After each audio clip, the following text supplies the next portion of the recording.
Hey there, I'm Joshua Johnson. It's good to be with you on this Friday, August 5th. Here's some of what we're talking about tonight. The U.S. economy added more than 500,000 jobs last month. That strong surge in the labor market surprised many people and pleased the Biden administration. We'll dig into the numbers and see which industry gained the most jobs in July. The Democrats' big climate and budget bill could pass Congress this weekend. We'll break down what it does and see what it took to get Senator Kyrsten Sinema on board. Conspiracy theorist Alex Jones had yet another tough day in court. He lied to make his money, and he's lying to keep his money. A jury is awarding damages to the parents of a Sandy Hook shooting victim. How much more expensive will his hoaxes get? Also, Arizona Republicans are sending a slate of 2020 election deniers to this November's midterms, and now that includes their nominee for governor. And many celebrities travel in private jets, but now some are getting flack for their impact on the planet. How much more pollution do these jets produce? And what's the best alternative?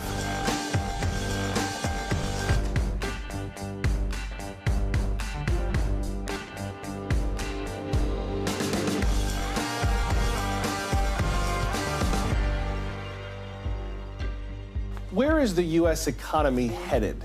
Inflation is at its highest level in more than 40 years, and the GDP has shrunk for the second quarter in a row. That meets a common definition for a recession. But the job numbers that came out this morning, they're really good.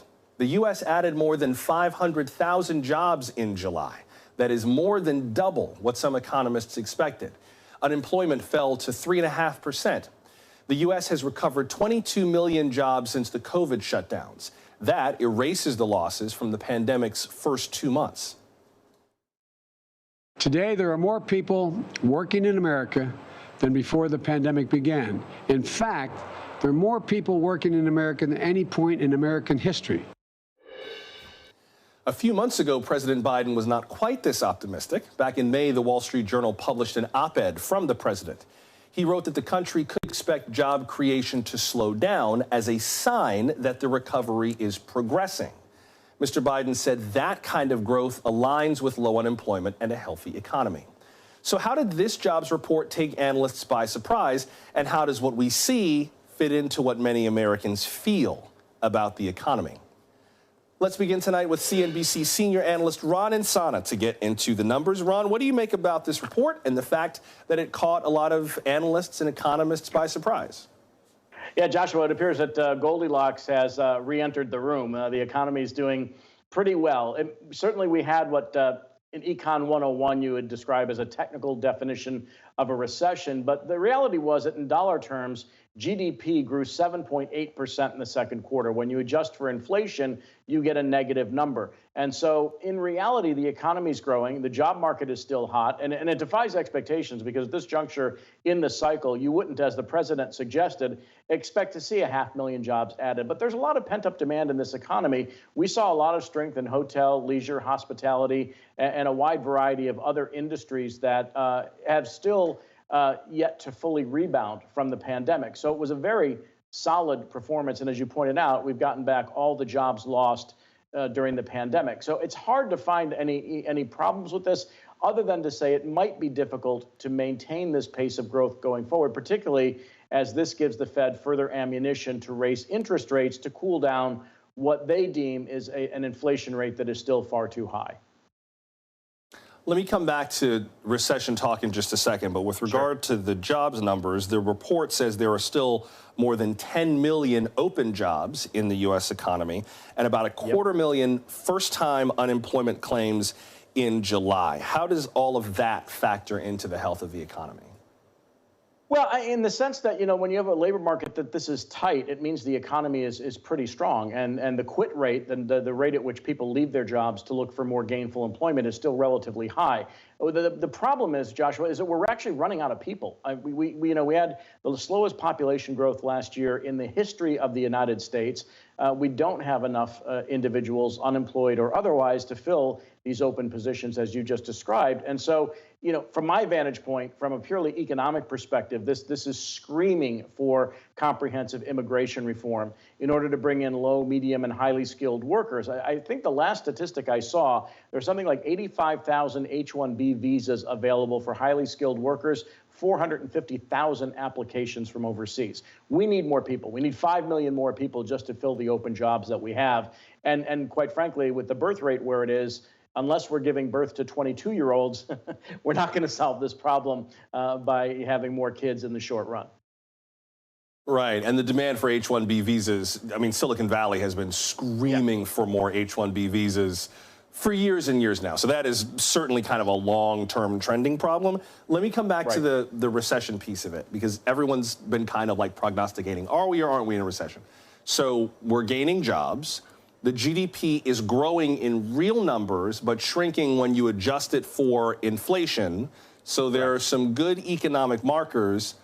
Well, then why are we talking about a recession? It seems like the economy actually has some really good points, and we might be scaring ourselves into declaring something that actually doesn't necessarily match the lived experiences of everyday people, but may make sense on like a larger kind of Wall Street analyst level. I'm just trying to understand what I'm hearing from Wall Street versus what I'm seeing on Main Street.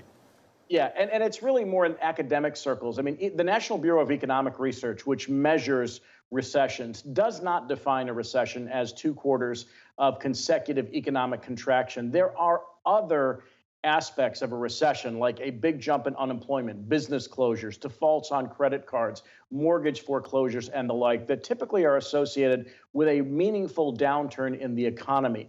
This set of declines that we saw, and this is not being an apologist for the Biden administration, as some would claim, or trying to redefine recession. What we've seen over the last 2 quarters is not consistent with the real definition of a recession. And listen, there's an old joke, that goes back many, many decades with respect to how economists view this. A recession is when your neighbor loses a job. A depression is when you lose yours. But we haven't seen job losses. And so if this is a recession, it's kind of the best, worst recession we've had on record, insofar as we haven't met the true economic definition of a recession. We've only met the technical definition that some economists and other observers might want to use. Before I got to let you go, what should everyday people take away from these latest numbers? I mean, everyone's going to view the numbers differently, whether you're on Wall Street or on Main Street. Race definitely remains a differentiating factor in terms of employment numbers. Black and brown people remain unemployed at much higher rates than whites and Asians. Black unemployment right now is 6%. White unemployment is about half that. So recovery is not and has never really been equal. Everyday person looking at these numbers, what's the main thing that we need to take away from this in terms of just kind of charting the next few months of our economic lives? Okay, so a couple things. The economy's growing, the labor market's strong. Inflation is still a bit of a problem, but having said that, a lot of prices are starting to come down. We've seen gasoline prices fall for 51 straight days by almost 70 cents a gallon. In some places, we're breaking below $3 a gallon. Food prices are starting to come down. The Federal Reserve, though, is resolute in its determination to raise interest rates until inflation is back towards its target of 2%. And we have external problems in the world that could extend this inflation problem into the future. Number one, the ongoing war in Ukraine, which has disrupted energy and food supplies. That's starting to ease. Oil's dropped over $30 per barrel, almost 40 for that matter. And then we have the possibility of some sort of economic or even military conflict with China, which is an outlier, but something we need to keep an eye on. The real thing in the short run, the Fed's going to keep raising rates until the economy cools further and until inflation comes down. But for now, the economy's in reasonably good shape. Prices are higher than we want them to be, but the labor market still is providing opportunities for people to get jobs and have gainful employment going forward. CNBC's Ron Insana starting us off tonight. Ron, thanks very much. Always a pleasure. Thanks, Joshua. Now, although job creation boomed in July, some sectors of the labor market did better than others. Healthcare and business administration gained more than 150,000 new jobs. Manufacturing and construction also did well. The most growth by far was in leisure and hospitality. That sector added nearly 100,000 jobs. And why? Because we want to get out of the house. That's why. The pandemic created intense demand for travel. There are lots of jobs, but many businesses are struggling to fill them. CNBC small business correspondent Kate Rogers joins us now. Kate, give us a picture of the leisure and hospitality job market right now. How squeezed is it these days? Yeah, Joshua, so today 96,000 jobs were added in leisure and hospitality, which is a great big boost. But if you look beneath that number, we're still more than 1 million workers short of where we were pre-pandemic. So a lot of these operators at restaurants and hotels, tourism attractions are really strapped for workers right now. The American Hotel and Lodging Association recently surveyed its membership base, and nearly 100% of the hotel operators said that they were currently hiring, and nearly 50% said that they were severely short-staffed. So what you're seeing is a lot of these operators, particularly smaller ones, are trying to do more with less, basically. They're trying to still give their guests a really good experience, but they're maybe limiting cleanings when you're there. For a 5-day stay, they may not come in and do a full clean of your room every night, or they may limit what's on the hotel menu in restaurants. They're all just trying to kind of make up for these lost workers with limited services, but that's also a tricky thing to pull off because, as we know, inflation is at record highs. So consumers may bristle a little bit at the higher prices and limited service. What about things like the rules and regulations around labor? Have any of those changed or relaxed to try to help businesses fill open jobs?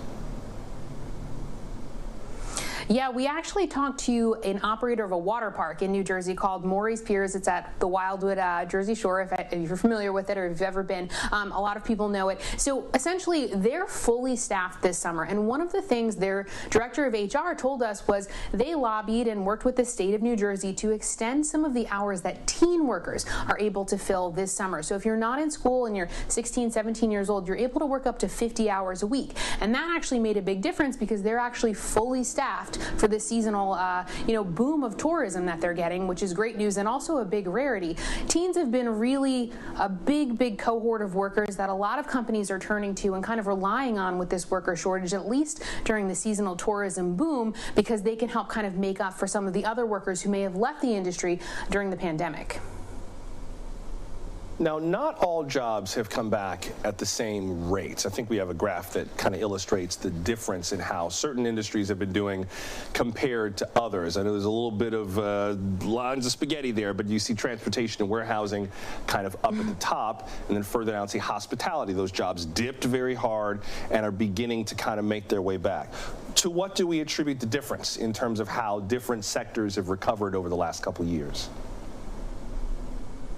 Yeah, well, you just said it, changing economy, changing workforce. So transportation and warehousing has been up. I think information services is another area of the economy that's been up compared to its pre-pandemic losses. But leisure and hospitality, healthcare, another huge one, and also restaurants, things like that, they have not come back in the same way. And it's not like we have any fewer people who need, healthcare, or fewer people who are going on vacations or seeking out tourist attractions. It's just the changing nature of what people are doing for work, how they want to work, where they want to work. And a lot of people left those industries for new opportunities during the pandemic, and they're just not coming back in the same way. Another factor here is part-time and flexible work, right? We've all reevaluated how we work, and I think that that's also factoring into where we're seeing some of these gains versus slower comebacks in certain industries, for sure. So then let me ask you anecdotally, you mentioned just there in terms of people making different decisions about how and if they want to work with COVID, I think forcing a lot of people to reevaluate life and just decide, is this really where I want to be at a time when everything feels very up in the air and very risky? How confident were the businesses that you've been talking to that they'll be able to staff up to where they want to be? You mentioned leisure and hospitality still like 1 million jobs short of where it was before. Do those businesses that you've talked to believe they're going to close that gap? Are they going to learn to survive with what they have? Are they pessimistic? What's the mood like? So they're doing a lot to attract and retain workers, particularly in the hotel operator space. We heard from operators that were offering signing bonuses, more flexible hours, bigger raises, better benefits. They're not confident that they can fill all the positions, but they're trying to kind of adapt to this new reality, still give the guests the best experience that they can. And we're in this peak season, right? So we're already here. It's kind of too late to make sure everyone's going to be fully staffed through the summer because we're already in August. So I think they're just trying to make it work with fewer staffers And the good news for them is that Americans are really wanting to get out there and travel because there's a ton of pent-up demand from the last 2 years, and now people perhaps feel more comfortable to go out and take that vacation. We are also, debatably in a recession, right? So whether or not people will continue to spend in this way in the future remains to be seen. But right now, for this summer, there's a lot of demand from what we're hearing on the hotel and tourism operator side, and people want to get out there and spend. So that's good news. They just need to make it work with fewer workers. Yeah, people want to get out there and spend, and businesses want to get out there and hire. That's for sure. Thank you, Kate. That's CNBC small business correspondent Kate Rogers with a picture of leisure and hospitality. Hey, before we continue, just to clarify something we said earlier, we said that healthcare and business administration gained more than 150,000 new jobs. That's combined. As you can see, healthcare is up 70,000, professional business services 89,000. Leisure and hospitality is indeed the largest slice of that, but combined, the others are nipping at its heels. Plenty of new jobs to go around. Just wanted to clarify that. Still to come, Senator Sinema signs on. The Arizona senator cleared the way for her fellow Democrats to pass another wide-ranging bill. What's in it, and what did she make them take out? We're glad you're with us for Now Tonight from NBC News. Democrats in Congress are on the verge of passing another wide-ranging bill. The Inflation Reduction Act deals with much more than inflation. It would pay for a number of President Biden's climate and health care priorities. Now, after more than a year of negotiating, Democrats finally have all their senators on board. The final holdout? Kyrsten Sinema of Arizona. Yesterday, she announced her support. Today, Majority Leader Chuck Schumer called the bill a game changer. With the Inflation Reduction Act, the Democratic-led Senate is delivering historic climate change legislation. We're delivering lower prices on prescription drugs. We're delivering lower energy costs, including your electric bill going down. And we're delivering on deficit reduction, as well as tax fairness. I believe we will have 50 votes to pass this legislation at the end of the day. Senator Sinema's support required taking something out of the bill. That provision would have closed the so-called carried interest loophole. That loophole allows some high earners, like hedge fund managers, to pay lower tax rates than entry-level workers. Senate Democrats say keeping that provision in could have raised about $14 billion over a decade. I believe strongly in the carried interest loophole. I have voted for it. I have pushed for it. I pushed for it to be in this bill. Senator Sinema said she would not vote for the bill, not even move to proceed unless we took it out, so we had no choice. NBC's Julie Sirkin joins us now with more. Julie, tell us more about how Senator Sinema's approval was secured by her fellow Democrats. Well, look, the bottom line here is, Joshua, they needed 50 votes. They needed every single Democrat on board to get this across the finish line, and boy, do they need something heading into the midterm. So Schumer said today, he told reporters that they didn't have Sinema's sign on to the package unless they complied with her demands. And remember, this bill was written pretty much in secret, with Senator Manchin and Senator Schumer negotiating the entire package. This was not the only concession that was made to secure Senator Sinema's support. What else did she get? Yeah, she got about $4 billion in drought funding as well. That was on the climate piece of things. But on the tax provisions, of course, the carried interest loophole, that's something Democrats and Republicans have been working, or some Republicans, I should say, have been pushing for years to end. That lets private equity and hedge fund managers from taxing their income lower in some cases than their salaried employees. That's something that they've been working on. But of course, as we see with this bill, it had to be taken out. So another step on that. Schumer said he will promise to keep working on this. Sinema said she will work with Senator Warner on the corporate minimum tax. That was tailored to be more productive for manufacturers, who we know Sinema held many calls with this week with the Arizona Chamber of Commerce. And we also know that 1% on stock buybacks, that's a tax that's going to be added to this bill in order to make up for that $14 billion in lost revenue. How big a deal politically is removing the carried interest loophole? I mean, was this the kind of thing that Democrats were okay with leaving out of the bill? We heard, Leader Schumer say that it's something he believes in coming back to. Was this a painful set of concessions for Democrats?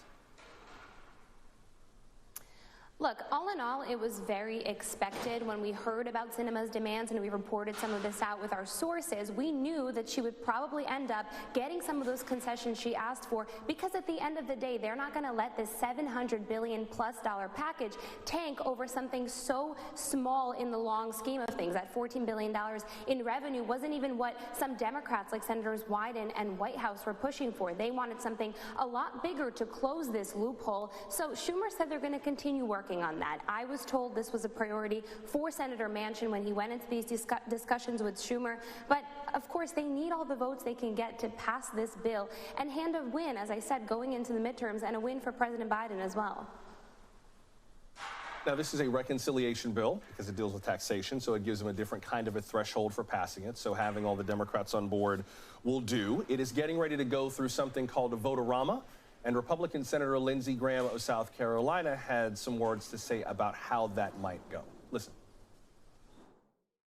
What will vote-a-rama be like? It'll be like hell.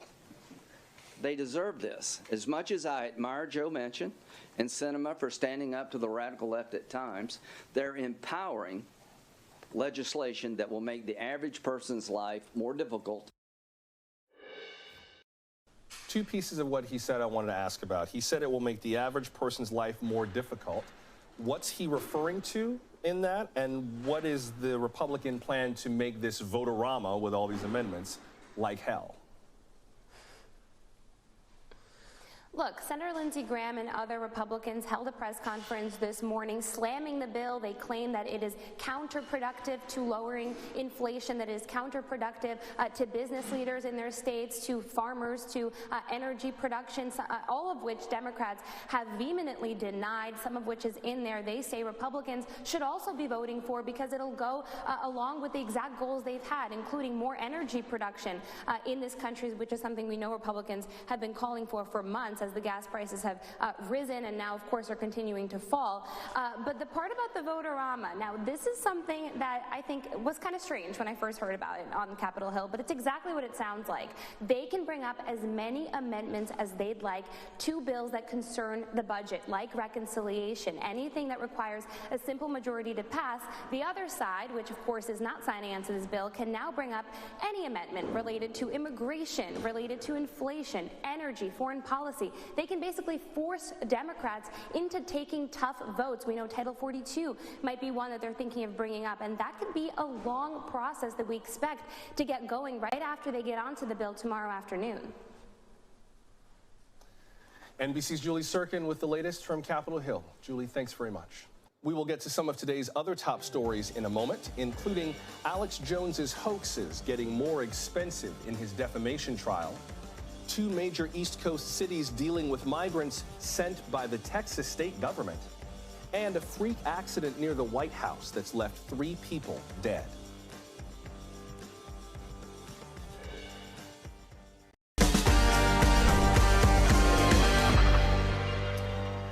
Tonight's headlines begin with the defamation trial against Alex Jones. This evening, a jury awarded punitive damages over his conspiracy theories about the Sandy Hook school shooting. The parents of a first grader who was killed in the massacre will get more than $45 million. Yesterday, the jury also awarded the family $4.1 million in compensatory damages. Alex Jones has repeatedly falsely claimed that the Sandy Hook shooting was a hoax.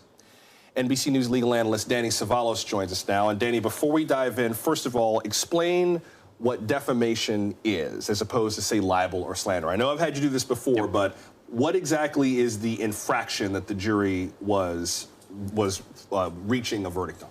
Defamation is a civil wrong. It's not a criminal wrong. It is a false statement about somebody else that causes them harm. You don't see a lot of defamation cases, mostly because intentional torts, not covered by insurance. So whenever you do see a defamation case in the news, it's going to be against an individual who is wealthy. That's why you see the Johnny Depp Amber Heard situation, and you see here Alex Jones. Those are your typical defamation cases, because otherwise it's usually not worth going after some nudnik who says something about you on social media, because that guy lives in his basement and doesn't have any, he's judgment proof as far as the courts are concerned. He doesn't have that much to pay, so what's the problem? What's the You're point? throwing good money after bad to go take him to court. But $45 million, is that good money considering the charges and who they're against? No, it's not, because these plaintiffs are not going to get anywhere close to $45 million because Texas has a punitive damages cap in that state. This is about tort reform. So the jury was not made aware in deliberations that there was a cap. And what happens is, and it's a really complicated formula that depends on the compensatory damages that were awarded yesterday. So in other words, it is a multiple of that $4.1 million. And even then it's not certain because it depends on whether or not the 4.1 was for economic damages or non-economic damages. It's a big mess. It could be anywhere from $750,000 to $8 million, but they're not going to get anywhere close. Nowhere close to that $45 million. And I promise you, more than one juror is walking out, learning about this on the news and saying, oh my gosh, well then what was all our work for?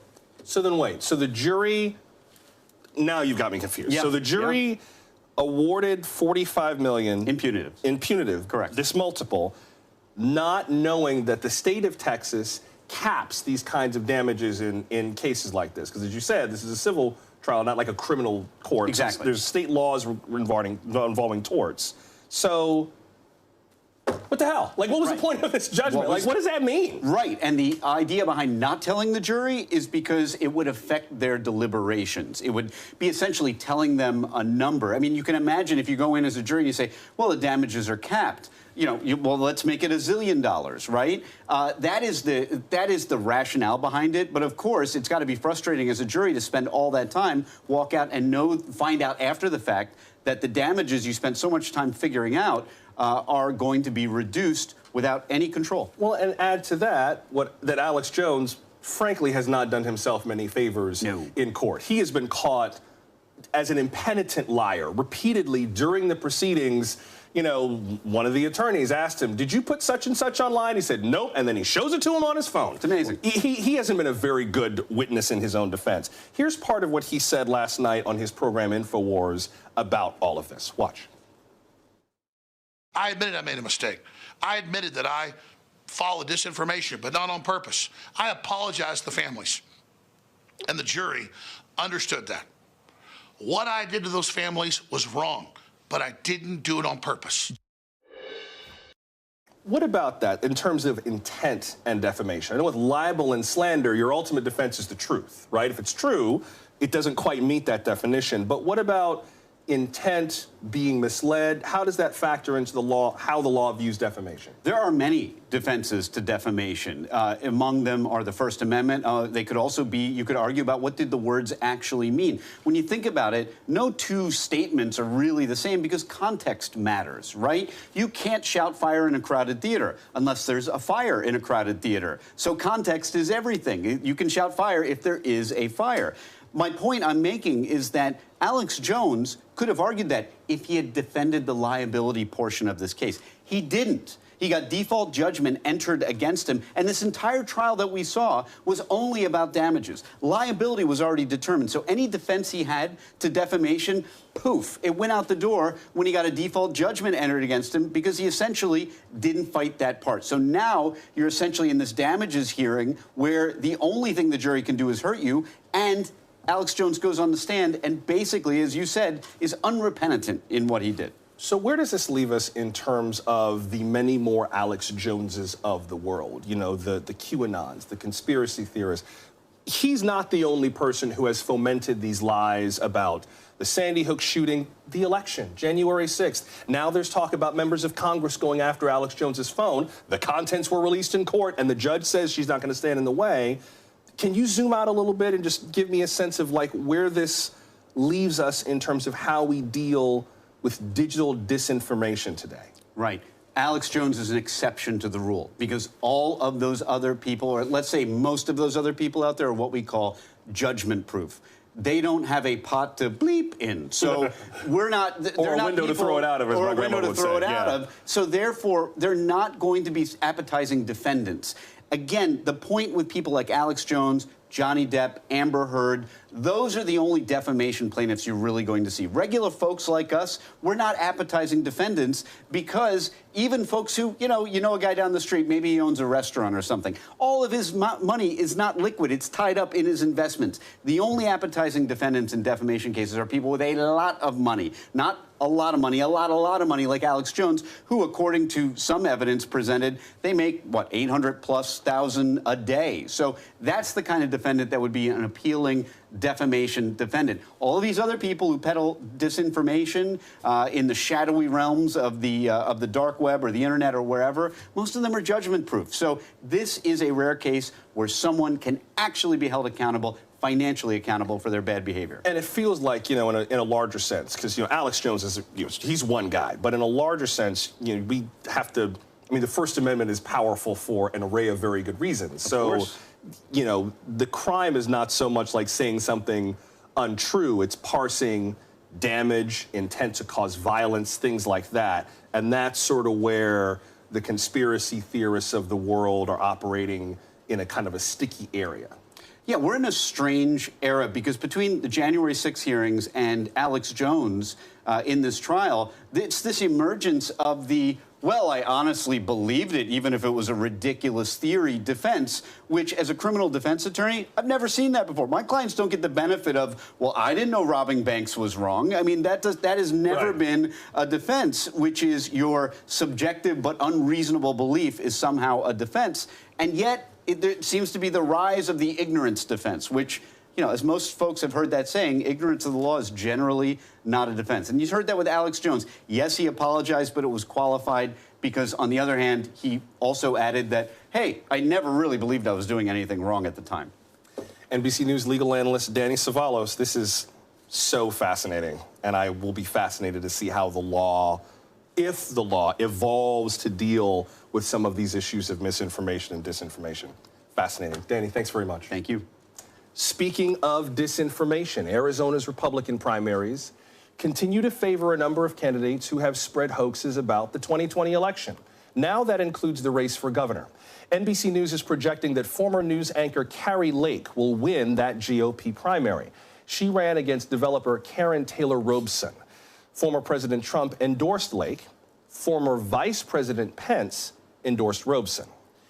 Ms. Lake is just the latest 2020 election denier projected to win in Arizona. We are projecting that Blake Masters will be the state's Republican nominee for U.S. Senate. He ran an ad falsely claiming that Donald Trump won re-election. President Trump also endorsed Mark Fincham for Arizona's Secretary of State. Among other things, that job oversees elections in the state. Mr. Fincham has said he would decertify Arizona's 2020 election results if he could. Kari Lake will face Arizona's Secretary of State Katie Hobbs in the gubernatorial race. At least 10 people are dead after a barrage of airstrikes on the Gaza Strip today. A 5-year-old girl was among the dead. At least 55 people were injured. Israeli forces say they were targeting the Palestinian militant group Islamic Jihad. The strikes reportedly killed a senior commander of that group. Israel's prime minister justified the attacks based on an immediate threat from Islamic Jihad. The group claims to have fired more than 100 rockets at Israel in retaliation. Air raid sirens were heard in parts of the country. Israel and Gaza's Hamas rulers have fought a number of wars in the last 15 years, and today Israel said it will not shy away from conflict in Gaza. 3 people are dead after lightning struck outside the White House yesterday. It happened during a severe thunderstorm. Secret Service and bystanders rushed to help victims. They were standing in Lafayette Park, which is just across from the White House, riding out the storm under the trees. D.C. police identified 2 of the victims as James and Donna Mueller, a couple in their mid-70s from Wisconsin. A 29-year-old man has also died from his injuries. His name has not been released yet. One other person at last check was in critical condition. An influx of migrants who crossed the southern border is stretching resources in the northeastern U.S. Asylum seekers have been arriving by bus in Washington since April. The reason? The state of Texas sent them there. D.C.'s Mayor Muriel Bowser is asking the federal government for help. When we have a growing humanitarian crisis that we expect, that the federal government expects is going to only worsen, I have got to deploy the resources that I need to handle it. And we need our National Guard. Today, the Department of Defense denied Mayor Bowser's request. In a letter obtained by NBC News, the DoD says the city has enough funding from FEMA. It told the mayor's office to use federal grant money that's intended for emergency food and shelter programs. Meanwhile, Texas Governor Greg Abbott says the first bus of migrants from his state has arrived here in New York City. Mayor Eric Adams is accusing the governor of using them as political pawns. This week, New York City issued an emergency declaration to help asylum seekers. Recently, we reported on Amazon getting into primary health care. Now, CVS wants in, too. More on that company's plans and what it could mean for your care when we come back.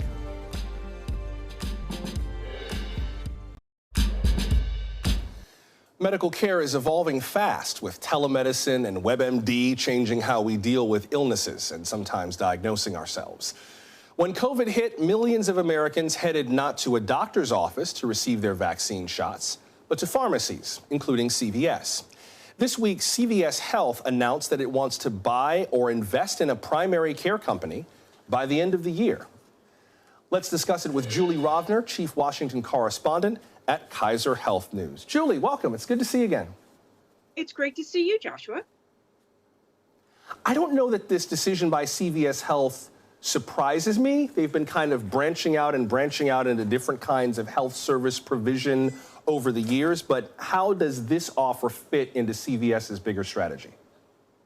Well, basically, CVS is trying to keep up with its competitors, with Amazon, which just bought a very large primary care practice, with Walgreens, which did the same, and with Walmart, which is actually also trying to put clinics in some of its stores. CVS wants to be sort of your health hub, and that's what they're calling it, that when you go there, you won't just be able to buy candy and magazines and other things along with picking up your prescriptions, but you'll actually be able to get medical care. We've seen this already with their Minute clinics, but this would expand it even further. Paint us a picture of how that would expand. I mean, I've been to Minute Clinic. It kind of feels like urgent care. You know, it's you can kind of go in any city if you've got a rash or a sore throat or whatever, and you just walk in, pay, walk out. This sounds like it would be more of a conventional healthcare service where they would have my insurance information. Maybe I go to the same doctor every time. Like, is that what they're envisioning, or is it something else?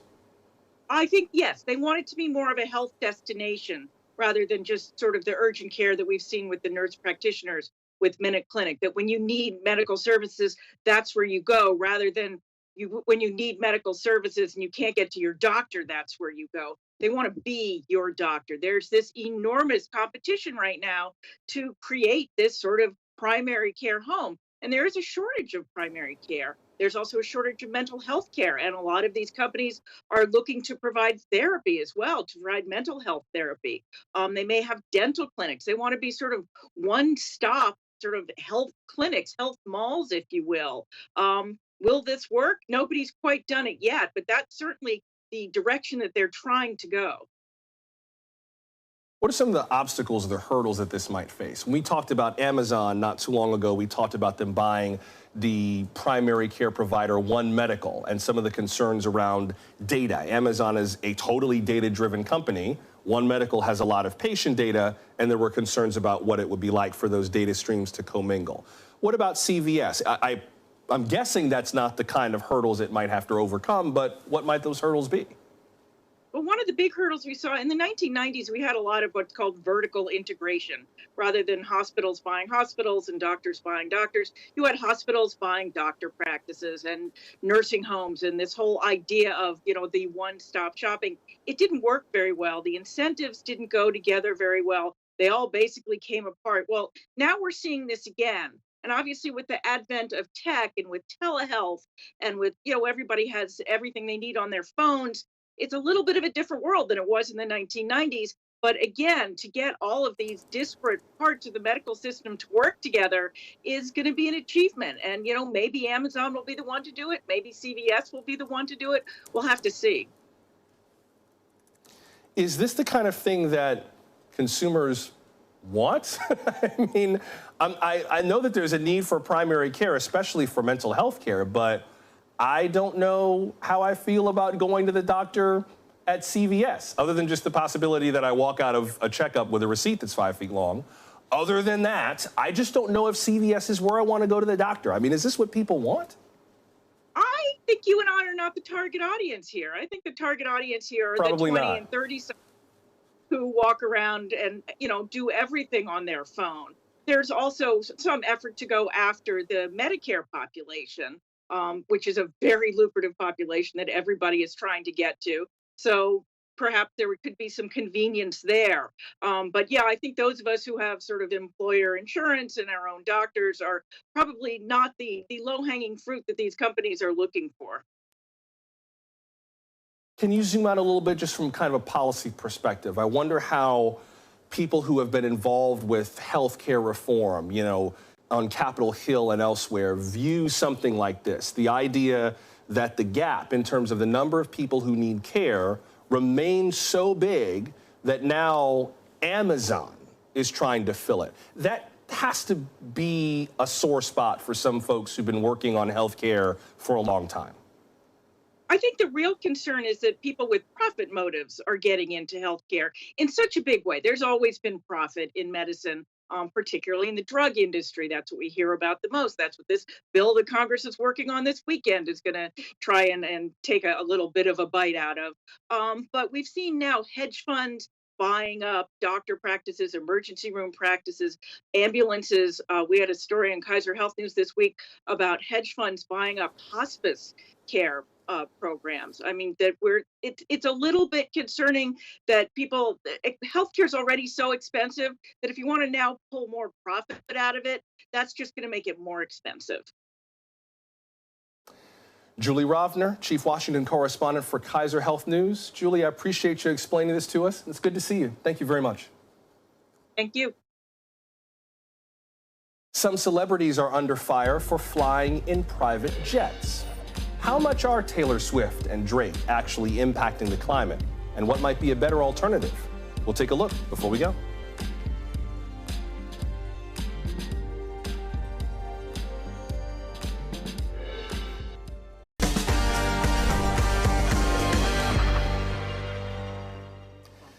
A private jet is a luxury that only a few people will experience. But should great luxury come with great climate responsibility?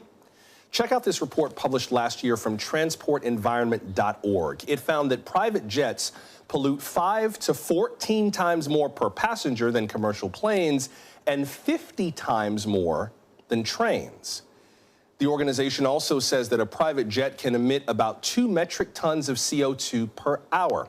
A person living in the European Union produces 8 metric tons of carbon dioxide in a year. Last week, a marketing agency out of the UK analyzed private jet flight data of some celebrities. They used data from a Twitter account @CelebJets. To be clear, this analysis is not conclusive. We don't know if these celebrities were aboard all the recorded flights, and that may be why at least 2 of them have publicly disputed the list. But the analysis determines that their jets are being used quite a bit. The study pegged the biggest polluting jet to Taylor Swift. Number 2 is Drake, 3rd Floyd Mayweather. Also on the list, Kim Kardashian, A-Rod, Steven Spielberg. Taylor Swift and Jay-Z, who was 4th, have claimed this list does not accurately show their jet usage. A spokesperson for Ms. Swift says her jet is, quote, loaned out regularly to other individuals, unquote. That would suggest the data might not accurately reflect how much she uses the jet herself. Drake weighed in on his flight usage too. @Real Toronto News claimed the singer took a 14-minute flight.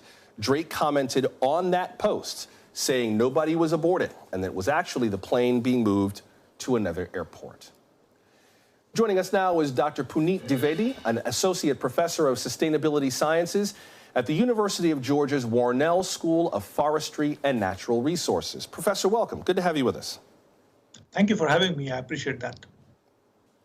First of all, what do you make of these findings from this study? So I think if we see overall the structure of aviation industry, we are consuming close to 98 billion gallons of jet fuel each year just on commercial airlines.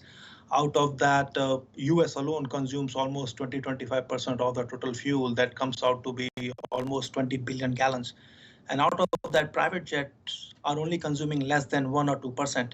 Unfortunately, as you mentioned in the beginning, the per capita emission on these private jets is way higher than per capita emissions if somebody is flying a commercial.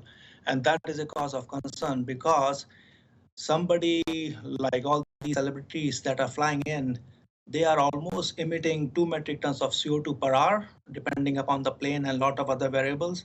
And as you mentioned, Europeans just emit 8 tons in a year. So if they fly 4 hours, they are covering all the emissions in a year for an average European citizen. But also for US, we emit almost 16 tons of CO2 a year. So for these celebrities, if they're using their jet for more than 8 hours, which is not a problem for flying individuals, I think that's a big cause of concern, especially climate is happening right now.